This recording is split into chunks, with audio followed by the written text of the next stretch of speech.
Hi, I'm Anne Marie. My project is investigating a playground and the way it's set up. We always think of the way kids develop as they get older, and it seems so natural.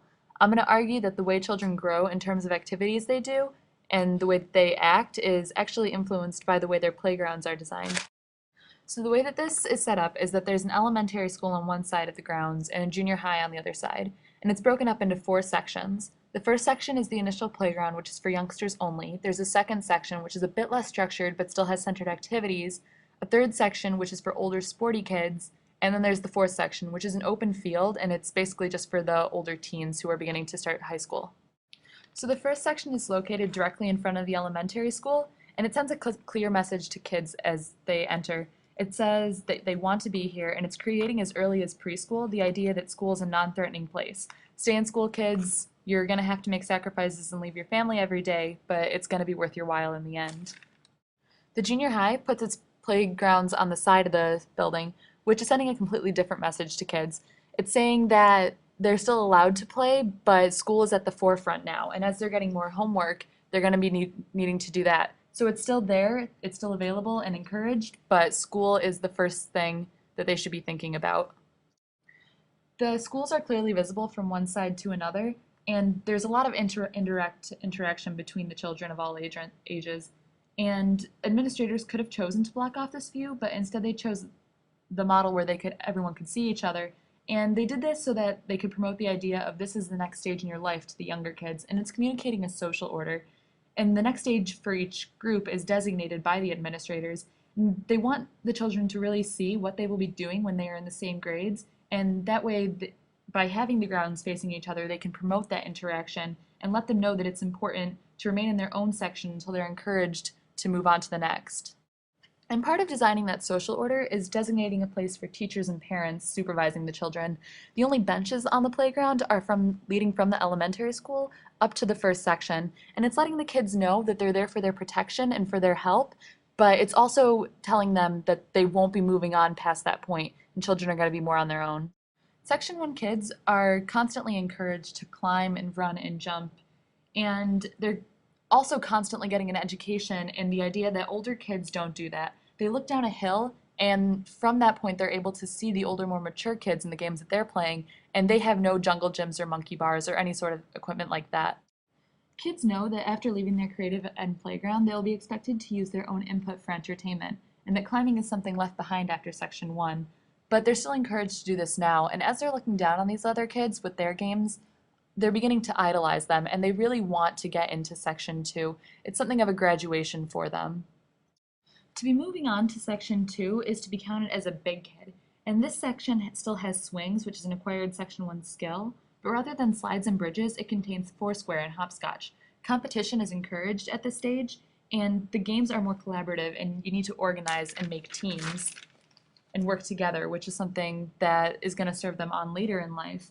Students are praised for their ability to use equipment with more rules and less supervision and a new ground, but it's something that they probably had to wait years for, so they really want to be there. And the other fact that there are no adults there is huge in this because they're getting the mindset that the adults will not be following them all through life. And the loss of adults is also letting kids know that there's a privilege in moving on in sections. Section 3 is comprised of a basketball court and a lined sports field. These are not so removed from Section 2, but they entail a different set of skills that need to be developed before one can join in the game.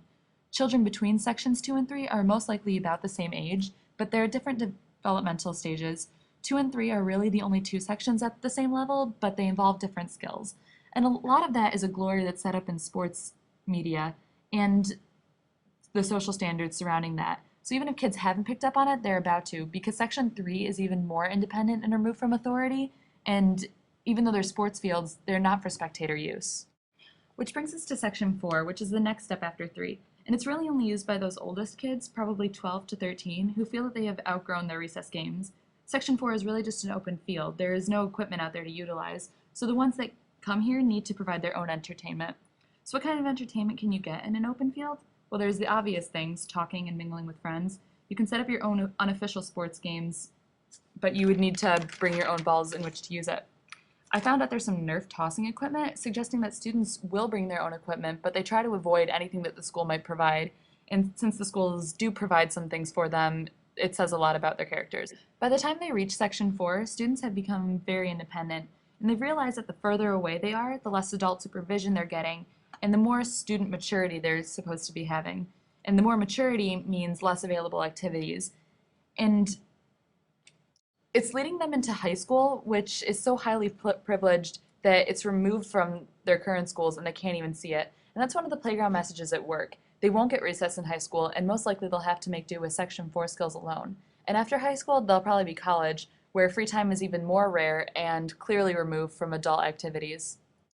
Out on the playground, freedom is good. I mentioned the benches earlier, but really the further out you go, the less likely it is that an adult will be there. So examine that for a second. The older you get, the more privileged you are to be in a space, and the less supervision you get when you're there. That sounds fine and good, so the children want the reward of being able to go out on their own, even if there's less to do once they get there. This prepares the children for adulthood too, where they will not be playing on playgrounds at all. They will stand around watching the activities on the playground around them and spend a great deal of their time in company with others, just talking to one another.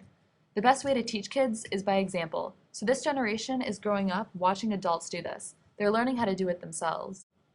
And that is the theory behind all of this, really, that people follow the model set by those older and supposedly wiser than them. The kids on Section 1 idolize those on Section 2 at the bottom of the hill.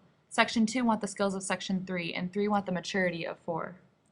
So that is the rhetorical setup of the playground. The spacing of the sections and the kids allowed to be there send subliminal messages to the children about how they should be acting, developing, and behaving.